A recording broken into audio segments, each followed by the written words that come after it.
this is some news from the United Auto Workers Union that went largely unreported. This actually happened about a week and a half ago. United Auto Workers President Shawn Fain, I am proud that the UAW International Union is calling for a ceasefire in Israel and Palestine. From opposing fascism in World War II to mobilizing against apartheid South Africa and the Contra War, the UAW has consistently stood for justice across the globe. Guardian reports United Auto Workers calls for ceasefire in Gaza, the largest union to do so. UAW, representing 400,000 in the U.S. and over 580,000 retired workers, makes announcement as military operations resume, as that pause came to an end. From opposing fascism in World War II to mobilizing against apartheid South Africa and the Contra War, the UAW has consistently stood for justice across the globe. That's the tweet that he sent out. A labor movement that fights for social and economic justice for all workers must always stand against war and for peace. That was the rest of the statement that they put out. They put out a statement. It wasn't just that one tweet from Shawn Fain. Our International Executive Board will also be forming a divestment and just transition working group to study the history of Israel and Palestine, our union's economic ties to the conflict, and explore how we can have a just transition for U.S. workers from war to peace. Ceasefire resolutions among local and national labor unions in the U.S. have been increasing since early October. The American Postal Workers Union, the UE Union, the California Nurses Association, and the Chicago Teachers Union, and several other local unions and worker groups have issued public calls for an immediate and permanent ceasefire. The announcement comes as the UAW recently secured historic gains in new union contracts with the big three automakers, Ford, Stellantis, and General Motors, and have launched a nationwide unionizing campaign aimed at organizing nearly 150,000 workers at 13 other large automakers in the U.S. Here's a little video from a UAW member calling for a ceasefire. International has voted to join the call for a ceasefire. The UAW International is calling for an immediate, permanent ceasefire in Israel and Palestine so that we can get to the work of building a lasting peace, building social justice, and building a community, a global community of solidarity. That is what we've committed ourselves to, and that is as important as anything else that we're doing in this country in order to ensure that workers and oppressed people and poor people across the world are on the path to winning the justice that they so deserve. So I'm here with you all. I'm proud to stand with our fellow union members from the postal workers, from UE. For so long, we've been silent and we've been ignorant in the labor movement to this issue. And that time is over. And I want to thank all the rank and file members who have made this happen. Beautiful. Now, you talk about a media blackout. Have you seen any mainstream media outlets cover unions who called for a ceasefire? Nope. Talk about a connection they don't want people to make, right? Like, they do not want to give any oxygen to that, because that's what actual solidarity looks like. And, look, during the UAW strike, I questioned the decision to do it as a stand-up rolling strike, a few at a time, a sort of slow drip of different strikes at different plants. I thought, why not just go all at once? I consulted with Shama Sawan about that and, tried to inform myself as best I could as to what the benefits or the drawbacks of that strategy were.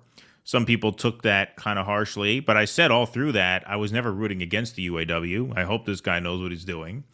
And most of the rank and file seemed happy with the deal that they got, although they didn't get everything they asked for. They asked for a 40% pay increase. They didn't even get 30. They got 25.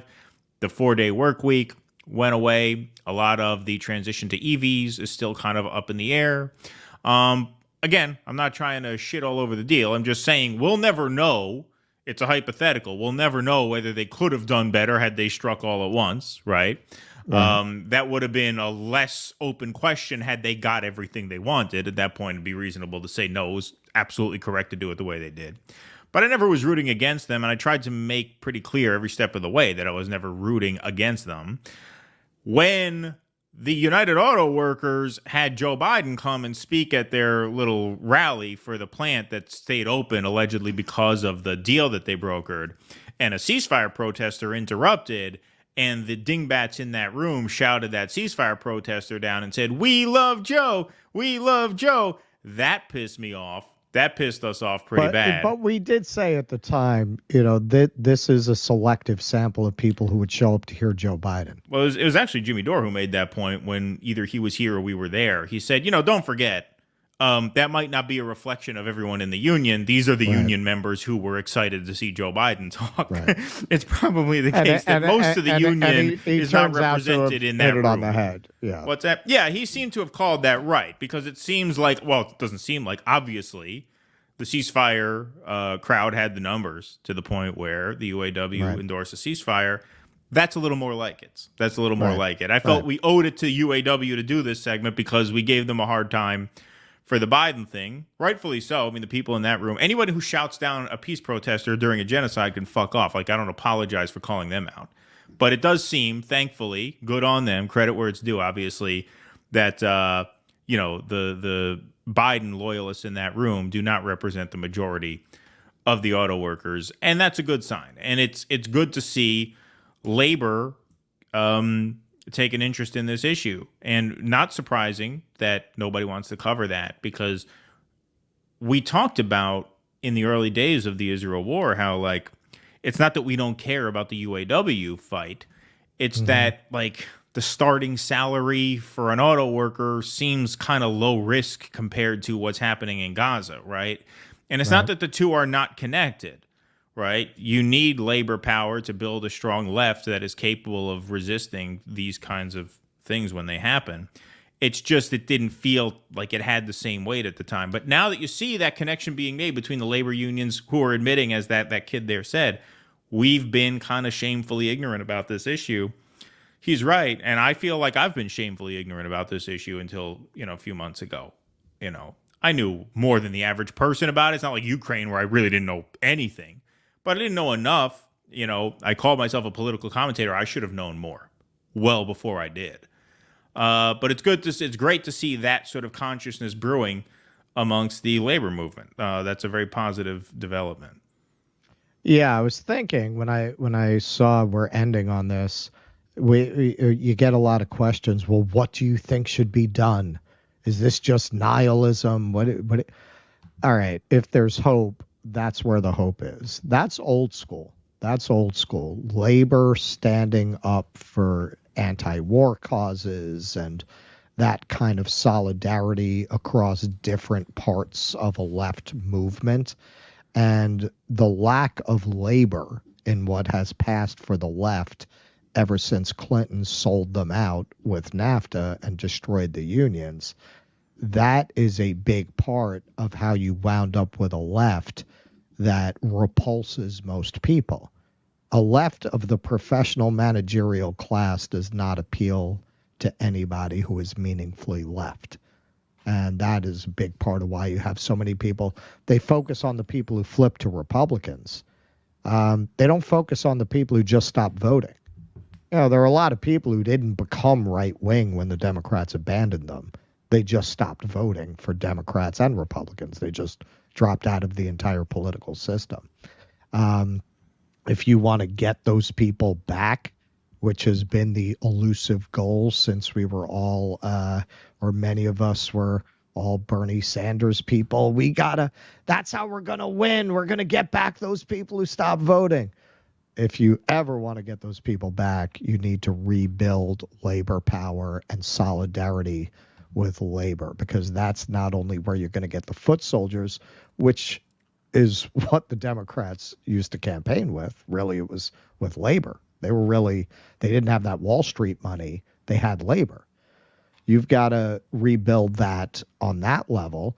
And you also need to start to develop leaders who come out of that. Because when you watch Sean Fain speak, that's a guy that working class people will take seriously. The people who give off the PMC stink, those people, the average person does not like people like that. And if that's who your leaders are, if that's who represents you, if that's who your spokespeople are, you already lost. Because, yeah, the Republicans, they're full of shit. It's a show. They're in the service of, in many cases, the same exact billionaires as the Democrats. They know how to play it like they're not. They know how to play. Look at George Bush. You couldn't be more of an aristocrat than George Bush. He's all, yeah, well, God damn it, and everybody's, oh yeah, he's a guy you can have a beer with, right? I mean, the Democrats not only can't fake it, they don't have the substance of it. It's the worst of both worlds. If you want to start to redevelop a bench and a leadership that can build a real left movement, it goes through groups like the UAW. Yeah, no, you need guys like Sean Fain, Chris Smalls too, who was free Palestine from day one. I mean, he made it very public, and he said he lost some followers over it, but he was adamant about that from day one, as he should have been. And what you just talked about was mostly why I had such a strong reaction to that video that came out last month, where they're all lining up to kiss Biden's ass and thank him for doing what to usher in this deal exactly? I don't know. He spoke for 30 seconds at one of the picket lines, but beyond that, it doesn't seem like the White House was involved in the negotiations very much, if at all. Then this anti-war protester stands up and they shout him down like a bunch of pussy hat wearing shit libs. It's like, no, labor used to be anti-war. Labor used to have an international critique. Right. Where the fuck was that when we needed it in that moment? Well, it seems like when you broaden out your view of things, it was there, just not in that room. So good to see, for sure. Please clap.